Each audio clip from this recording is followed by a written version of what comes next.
L'exemple de l'Holocauste offert par Saül, rapporté dans 1 Samuel 13, 8, 14, peut nous servir d'avertissement.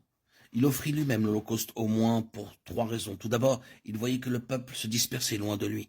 Ensuite, Samuel n'était pas venu au temps fixé. Et enfin, les Philistins s'étaient rassemblés à Michmash et étaient sur le point de venir l'attaquer à Gilgal.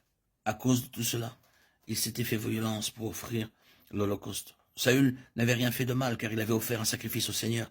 Il pensa dans son cœur, comment pouvons-nous pouvoir recevoir l'aide si nécessaire du Seigneur sans prier? Il en conclut que s'il priait davantage, il s'attirerait les faveurs de Dieu. S'il accomplissait un peu plus de son service envers le Seigneur, il recevrait la puissance pour délivrer son peuple de la main des ennemis. Saül a dû être bien surpris lorsque Samuel lui déclara « Tu as agi en insensé. Tu n'as pas observé le commandement que l'Éternel, ton Dieu, t'avait ordonné. L'Éternel aurait affermi pour toujours ton règne sur Israël, et maintenant ton règne ne durera pas. L'Éternel s'est choisi un homme selon son cœur, et l'Éternel l'a destiné à être le chef de son peuple, parce que tu n'as pas observé ce que l'Éternel t'avait commandé. 1 Samuel 13, 13, 14. Le « je me suis dit » au verset 12 de Saül n'était pas un ordre de Dieu. Par cela même, nous apprenons que Dieu désire que nous le servions selon ses ordres, et non pas d'après nos pensées ou nos suppositions.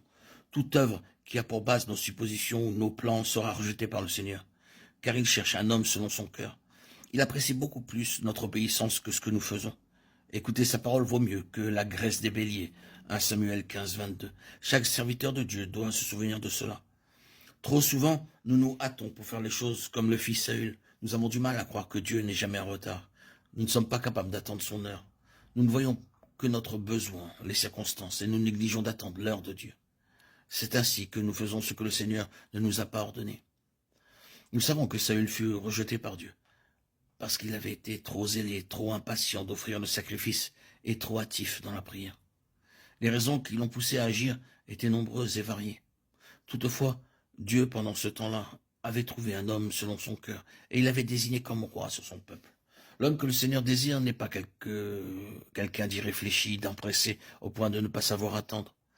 Si nous avions dû choisir, nous aurions sans nul doute opté pour quelqu'un de semblable à Saül. N'était-il pas un homme hors de l'ordinaire?